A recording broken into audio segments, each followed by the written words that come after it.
الحمدللہ رب العالمین والصلاة والسلام علی سید الانبیاء والمرسلین۔ آپ یقین مانیے آج مجھے بالکل سمجھ میں نہیں آ رہا کہ میں اس ویلاگ کا آغاز کن الفاظ سے کروں، کیونکہ جو بات میں اب آپ سے کرنے والا ہوں نا، مجھے لگتا ہے کہ شاید پانی کا گھونٹ اتارتے وقت بھی آپ 10 مرتبہ سوچیں گے۔ ہاں 10 مرتبہ آپ اپنے حلق سے پانی کا گھونٹ اتارتے ہوئے یہ سوچیں گے کہ اس وقت غزہ والوں پر کیا بیت رہی ہوگی، اس وقت ان کی کیا صورتحال ہوگی، کیونکہ جو باتیں نکل کے اب سامنے آ رہی ہیں اور جو کچھ منظرنامہ اب آگے نظر آ رہا ہے وہ تو صاحب انتہائی شدید ترین ہے۔ یعنی آپ سوچیں نا کہ ایک تو صورتحال یہ ہے کہ اسرائیل اپنی پوری کی پوری طاقت، پوری کی پوری فورس، پوری کی پوری قوت، پورا کا پورا اسلحہ اس کو مجتمع کر کے اپنے تمام تر طاقتور ترین حواریوں کے ساتھ مل کے زمین سے بھی اسرائیلی جو ہیں وہ باقاعدہ فلسطینیوں کو مار رہے ہیں، آسمان سے بھی ان کے اوپر آگ برسا رہے ہیں، بم برسا رہے ہیں، ان کے اوپر میزائلز برسا رہے ہیں، ان کے اوپر راکٹ برسا رہے ہیں، ان کے اوپر فاسفورس بامز کا بھی باقاعدہ استعمال ہو رہا ہے۔ تو ایک تو صورتحال یہ ہے کہ کسی جگہ بھی جو ہے وہ اسرائیل انسانی تقاضوں کو سامنے نہیں رکھے ہوئے معصوم بچوں کو بھی وہ کھل کر شہید کر رہا ہے، اور اس پہ بھی جو ہے وہ اپنا پوری دنیا کے سامنے اپنا ایک انسانیت کا ڈرامہ رچا رہا ہے۔ تو ایک تو صورتحال یہ ہے۔ ایک صورتحال یہ ہے کہ عالمی ادارہ صحت کے چند لوگوں نے، ایک وفد نے باقاعدہ الشفا ہاسپٹل کا دورہ کیا اور 1 گھنٹے کا ان کو ٹوٹل وقت دیا گیا، کیونکہ اسرائیلی فوجی اس بات کو جانتے تھے کہ اگر اس سے زیادہ وقت دیا گیا تو ان کا جتنا بھی جھوٹ کا پلندہ ہے اور پروپیگنڈا ہے وہ سب کا سب ایکسپوز ہو جائے گا، بے نقاب ہو جائے گا، جو اس وقت وہ الشفا ہاسپٹل کے حوالے سے یا اماس کے حوالے سے کیے ہوئے ہیں۔ بہرحال 1 گھنٹے کے سروے کے اندر انہوں نے باہر نکل کے ایک جملہ ادا کیا اور یہ کہا کہ یہ جو کچھ بھی اس وقت طبی سہولیات کی عدم دستیابی اس وقت الشفا ہاسپٹل میں بنیادی طور پہ یہ ڈیتھ زون ہے۔ یعنی WHO کا یہ کہنا ہے کہ Al Shifa hospital basically death zone ہے، اور انہوں نے کہا کہ جس طرح سے ہم نے وہاں پر یعنی دیوار شکستہ دیکھی ہیں، بلٹس جو ہیں فائر ہوئی ہیں، میزائلز فائر ہوئے ہیں، اور پھر ان کا کہنا ہے کہ ہم نے اجتماعی قبر دیکھی۔ یعنی جو الشفا ہاسپٹل ہے اس کے مین گیٹ سے متصل ایک اجتماعی قبر اس وجہ سے بنائی گئی کہ جو اموات ہو رہی تھی، جو شہادتیں ہو رہی تھی، ان کو باہر نہیں یعنی دفنانے کے لیے نہیں نکلنے دیا جا رہا تھا، لہٰذا مجبوراً ہاسپٹل کی انتظامیہ نے اور ڈاکٹرز نے وہاں پر اس کے گیٹ سے متصل، مین گیٹ سے متصل ایک اجتماعی قبر بنا دی، جس کے اندر 80 نفوس کو باقاعدہ اجتماعی طور پر دفنایا گیا ہے۔ تو یہ ایک منظرنامہ ہے جو WHO نے بتایا، لیکن میرا کہنا یہ ہے کہ یہ ڈیتھ زون صرف الشفا ہاسپٹل نہیں ہے، یہ غزہ کے سارے ہاسپٹلز اس وقت ڈیتھ زون بن چکے ہیں، بلکہ پوری کی پوری جو غزہ کی پٹی ہے 40 کلومیٹر پر مبنی، یہ ساری کی ساری اس وقت ڈیتھ زون بن چکی ہے۔ جی ہاں، ڈیتھ زون بن چکی ہے۔ بہت تلخ باتیں آپ کو بتلانی ہے آج میں نے، اور یہ باتیں سننے کے بعد میں آپ کو دعوے سے بات عرض کر رہا ہوں کہ جس وقت پانی کا گھونٹ آپ اپنے گلے سے اتاریں گے نا، وہ پانی کا گھونٹ آپ کے گلے سے نہیں اترے گا، کیونکہ آپ کو وہ تمام تر مناظر، وہ تمام تر یادیں جو کہ اس وقت غزہ پر بپا ہے، جتنی قیامت خیزی، وہ سب کی سب جو ہے وہ آپ کے سامنے گھومنے لگ جائے گی۔ یعنی آپ ذرا تصور تو کیجئے کہ ابھی تو غزہ کا جو موسم ہے نا اس وقت آپ کو پتہ ہے وہ اب آہستہ آہستہ بلکہ بہت تیزی کے ساتھ جو ہے وہ ٹھنڈ کی طرف جا رہا ہے۔ یعنی غزہ کے رہنے والوں کا اب کیا کہنا ہے آپ کو معلوم ہے؟ وہ یہ کہتے ہیں کہ اگر ہمارے بچے بمباری سے بھی اگر بچ گئے نا تو ٹھنڈ سے مر جائیں گے۔ آپ سمجھ رہے ہیں میری بات؟ یعنی وہ کہتے ہیں کہ کسی طور سے بھی اب ہماری زندگیاں بچنے کی کوئی امید نہیں ہے۔ یہ 23 لاکھ افراد کی جانوں کا معاملہ ہے۔ یعنی وہ ذہنی طور پہ اس بات پہ تیار ہو چکے ہیں خدا نخواستہ کہ اگر کسی طور سے ہماری بچت ہو بھی جاتی ہے تو ٹھنڈ اور سردی کی وجہ سے ہم نہیں بچ پائیں گے۔ یعنی پچھلے منگل جو بارشیں ہوئی ہیں، آپ سوچئے کہ وہاں پر بارشوں نے جو ہے تمام کیمپس کو مکمل طور پہ جو ہے وہ اپنا گیلا کر کے رکھ دیا، پانی ان کے اندر آ چکا تھا، کھلا آسمان، یعنی وہ کھلے آسمان کے نیچے اس وقت موجود ہیں، کیمپس کے اندر پانی موجود ہے، نہ ان کے پاس گرم لحاف موجود ہیں، نہ ان کے پاس گرم کپڑے موجود ہیں۔ یعنی آپ ایک لمحے اپنی فیملی کو، ہم اپنی فیملیز کو سامنے رکھے صاحب، اپنی عورتوں کو، اپنے بچوں کو، اپنی ماؤں کو، اپنی بیوی کو، اپنی بیٹیوں کو، اپنے بہنوں کو، اپنے معصوم بچوں کو ذرا سامنے رکھیے، اور پھر ذرا تصوراتی طور پہ غزہ کا نقشہ اپنے سامنے رکھیں۔ آپ یقین مانیے ذرا سا بھی اگر نرم دل ہوگا نا تو ہماری روح کانپ کے رہ جائے گی، کلیجہ منہ کو آنے لگے گا کہ جو اس وقت ان کے ساتھ اس وقت ہو رہا ہے۔ یعنی آپ سوچیں کہ اس وقت کھلے آسمان کے نیچے وہ موجود ہیں۔ ایک رپورٹ کے مطابق جو اقوام متحدہ کے کیمپس ہیں نا، اس میں 600 افراد جو ہیں ان کے اوپر ایک واش روم ہے، یعنی 2 بائی 2 مربع گز جو ہے اس کی ان کو جگہ ایک شخص کو دی گئی، اور 600 افراد کے اوپر ایک واش روم ہے۔ واش روم بہہ رہے ہیں، سیوریج جو ہے مکمل طور پر تباہ و برباد ہو چکی ہے، گندا پانی سڑکوں پر موجود ہے، یعنی تعفن زدہ پانی اس وقت جو ہے وہ اپنا ان کو پینا پڑ رہا ہے۔ صورتحال یہ کہ پانی مکمل طور پہ عدم دستیابی مطلب اس کی جو ہے وہ نظر آ رہی ہے، یعنی پانی کہیں بھی جو ہے اس وقت میسر نہیں ہے صاف پانی. یا تو وہ بیچارے گندا پانی پی رہے ہیں، یا وہ گدلا پانی پی رہے ہیں، یا وہ کھارا پانی پی رہے ہیں، یا وہ سمندر کا نمکین پانی پی رہے ہیں. یہ ان کی صورتحال ہو چکی ہے کہ ان کو صاف پانی تک اس وقت میسر نہیں ہے. یہ جو صاف پانی، یہ جو بوٹل اس وقت میرے پاس ہے، کتنی بڑی نعمت ہے. آپ ذرا یہ سوچئے کہ یہ پانی اس وقت ہم پی بھی لیتے ہیں، اس پانی کو ہم نکال بھی دیتے ہیں. اس کی اہمیت، اس کی قدر و قیمت ہمارے نزدیک شاید کچھ نہ ہو، اور یقیناً کچھ نہیں ہے، کیونکہ ہمیں آسانی سے میسر ہے.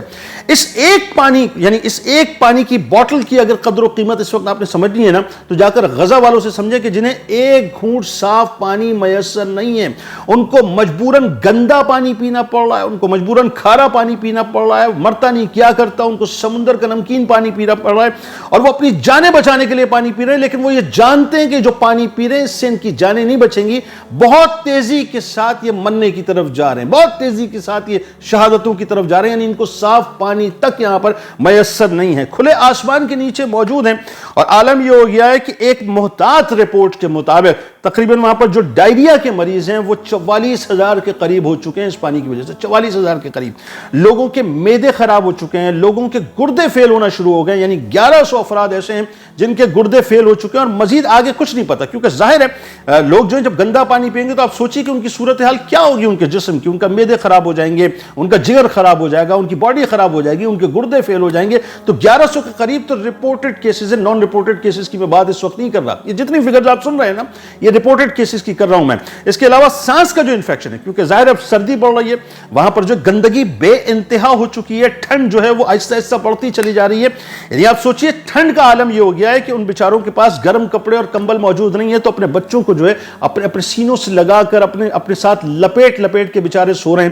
اور ٹھنڈ چونکہ پانی اندر آ چکا، تو پانی جب اندر آ جاتا ہے تو آپ کو پتا ہے کہ جہاں وہ سو رہے ہیں تو زمین بھی جو ہے وہ گیلی ہو جاتی ہے.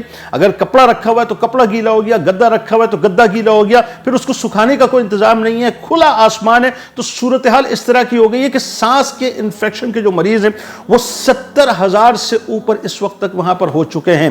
یعنی وہاں پر پانی بالکل صاف اس وقت موجود نہیں ہے. جو ان کو پینا پڑ رہا ہے وہ گندا پانی پینا پڑ رہا ہے. ان کے پاس گرم کپڑے موجود نہیں ہیں، ان کے پاس لحاف موجود نہیں ہے. جتنے پلانٹس تھے وہ مکمل طور پہ پانی کے ڈسمنٹل ہو چکے ہیں. 17-18 کنویں بتائے جاتے ہیں، وہ سارے کے سارے جو ہیں مکمل طور پر ڈسمنٹل ہو چکے ہیں. اب میں آپ کو ایک مثال دیتا ہوں.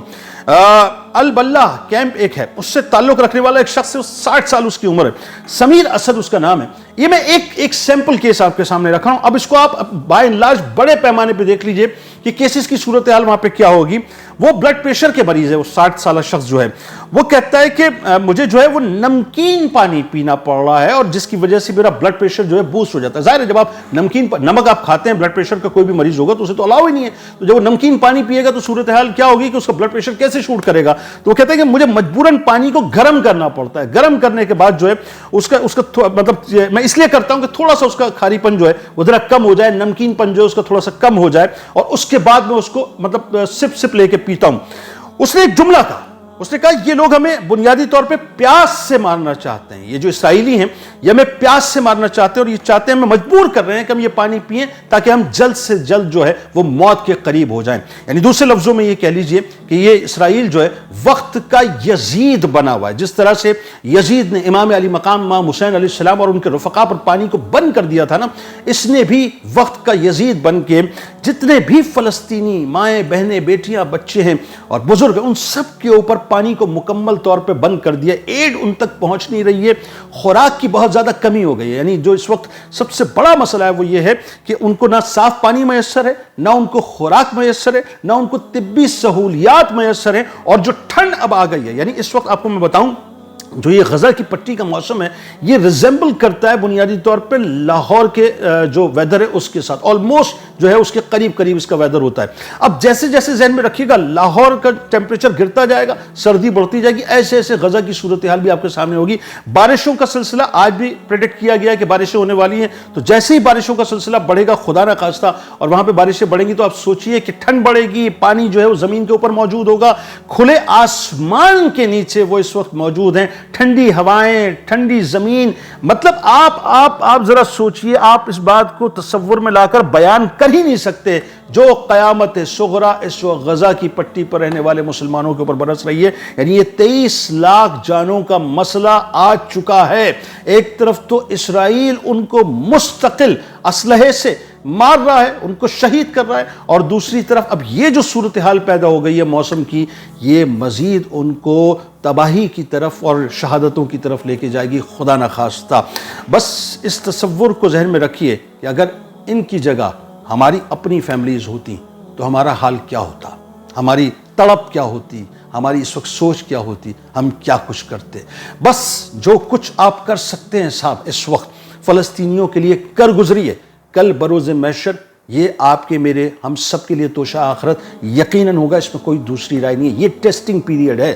جو اس ٹیسٹنگ پیریڈ سے نکل گیا وہ سرخرو ہو گیا، کامیاب ہو گیا. اور جس نے اس تکلیف کو اپنے قلب کے اندر صحیح طور سے محسوس کر لیا نا، میں آپ کو بتا رہا ہوں اس کی دنیا بھی بن جائے گی، اس کی آخرت بھی اللہ تبارک و تعالیٰ سنوار دے گا. لیکن جس نے اس بات سے صرف نظر کر لیا، کل بروز محشر اس سے سوال ہو جائے گا. آخری بات ہے کہ آسٹریلیا تو ہندوستان سے جیت گیا. مجھے ایسا لگتا ہے کہ امت مسلمہ اس وقت غزہ کے رہنے والوں سے مکمل طور پہ ہار گئی ہے. مکمل طور پہ وہ جیت گئے ہیں، اور یقیناً جیت گئے ہیں، اور انہوں نے وہ فرض کفایہ ادا کر دیا ہے جو ان کے ذمے تھا. لیکن جو کام ہمارے ذمے تھا ہم نے اس سے مکمل طور پہ صرف نظر کر لیا. اللہ تعالیٰ آپ کا، ہمارا، ہم سب کا، امت مسلمہ کا اور فلسطینیوں کا حامی و ناصر ہو. آمین.